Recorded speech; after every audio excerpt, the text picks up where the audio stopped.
दोस्तों, आज मैं आप सभी को दो मित्रों की एक कहानी सुनाने वाली हूँ।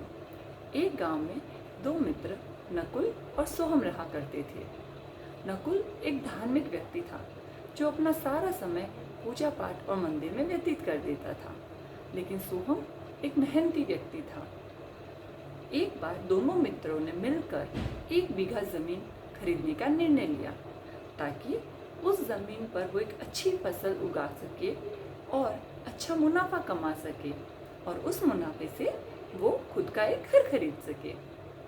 तो दोनों मित्रों ने मिलकर 1 बीघा जमीन खरीद ली। 1 बीघा जमीन खरीदने के पश्चात सोहम प्रतिदिन खेत पर जाता, मेहनत करता, फसल की तैयारी करता और अपना पूरा समय वहीं खेत पर बिताता था। लेकिन नकुल मंदिर जाता और भगवान से प्रार्थना करता कि हे प्रभु, आप हमें अच्छी फसल दीजिएगा।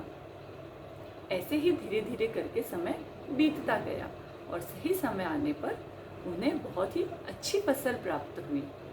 दोनों ही मित्र उस फसल से बहुत खुश थे। दोनों मित्र ने मिल करके उस फसल को बाजार में बेचा और एक अच्छा दाम कमाया। उन दोनों को इस फसल से काफ़ी अच्छा मुनाफा हुआ। उस मुनाफे को लेकर के वो दोनों मित्र घर लौट आए और उस मुनाफे को, उस धन को बांटने की बातचीत शुरू हुई। उस वक्त सोहम ने कहा, मैंने बहुत मेहनत की है इस फसल को उगाने में, इस वजह से इस धन में मेरा हिस्सा ज़्यादा होगा। लेकिन सोहम की बात सुनने पर नकुल तुरंत ही बोल पड़ा, नहीं नहीं, ऐसा नहीं है। मैं हर दिन मंदिर जाता था और भगवान से प्रार्थना करता था, तभी हमें इतनी अच्छी फसल प्राप्त हुई है। इसीलिए इस धन में मेरा हिस्सा तुमसे ज़्यादा होना चाहिए।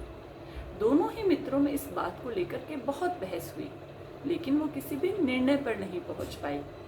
अंत में दोनों ने फैसला किया कि गांव के मुखिया जी के पास हमें जाना चाहिए। दोनों मित्र अपनी बात लेकर के गांव के मुखिया जी के पास जाते हैं और उन्हें पूरी बात बताते हैं। दोनों ही मित्रों की बात सुनने के पश्चात मुखिया जी कहते हैं, मैं तुम दोनों को एक एक बोरी चावल दे रहा हूँ। इस बोरी में सिर्फ चावल नहीं है बल्कि कंकड़ भी शामिल है। कल सुबह जब आप दोनों मेरे पास आए तब इस बोरी में से चावल अलग और कंकड़ अलग करके मेरे पास ले आए। इसके पश्चात ही कल सुबह मैं आपको अपना फैसला सुनाऊंगा। दोनों मित्र मुखिया जी की बात सुनकर वहां से एक एक बोरी चावल लेकर चले जाते हैं। सोहम अपने घर पे चावल की बोरी लाता है और पूरी रात जग के मेहनत करके चावल और कंकड़ अलग अलग कर देता है। और दूसरी तरफ नकुल वो बोरी लेकर सीधा मंदिर पहुंच जाता है। वह बोरी नकुल भगवान के सामने रखता है और प्रार्थना करता है, हे प्रभु, आप इस बोरी में से चावल और कंकड़ अलग अलग कर दीजिए। अगले दिन सुबह दोनों ही मित्र मुखिया जी के पास फिर से पहुंचते हैं। मुखिया जी के पास पहुंचने के बाद सोहम मुखिया जी को चावल और कंकड़ जो उसने पूरी रात जग के अलग अलग किए थे वो मुखिया जी को दे देता है और मुखिया जी बहुत ही प्रसन्न होते हैं यह देख करके। और नकुल वही बोरी वैसी की वैसी मुखिया जी को वापस दे देता है। तब मुखिया जी नकुल से पूछते, अरे नकुल, क्या हुआ? नकुल मुखिया जी को यह जवाब देता है कि मैंने अपने भगवान से प्रार्थना की थी तो मेरे प्रभु ने जरूर चावल और कंकड़ अलग कर दिए होंगे। आप अब इस बोरी को देख लीजिए। मुखिया जी इस बोरी को खोलते हैं, लेकिन वह बोरी तो वैसी की वैसी होती है जिसमें कि चावल और कंकड़ एक दूसरे से अलग नहीं होते हैं, इकट्ठे होते हैं। तब मुखिया जी नकुल को समझाते हैं कि नकुल, हमें किसी भी कार्य को पूरा करने के लिए मेहनत करनी होती है। हमें भगवान पे भरोसा ज़रूर रखना चाहिए, लेकिन भगवान के भरोसे नहीं बैठना चाहिए, क्योंकि अगर किसी भी कार्य में हमें सफलता प्राप्त करनी है तो उसके लिए हमें मेहनत करनी होगी।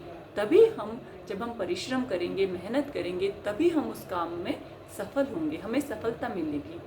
ठीक इसी तरह से तुम दोनों ने ज़मीन तो साथ में ली, लेकिन उस पर मेहनत सोहम ने की।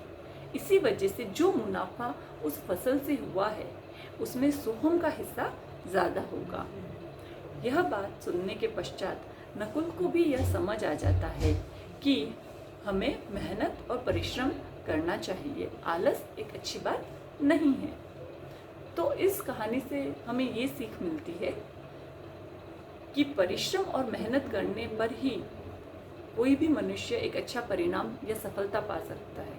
हमें भगवान पे पूरा भरोसा रखना चाहिए, लेकिन सिर्फ भगवान के भरोसे बैठना और मेहनत नहीं करना ठीक नहीं है। अगर आप सभी को ये कहानी अच्छी लगी हो तो आप कृपया लाइक करें, कमेंट करें और सब्सक्राइब करें। धन्यवाद।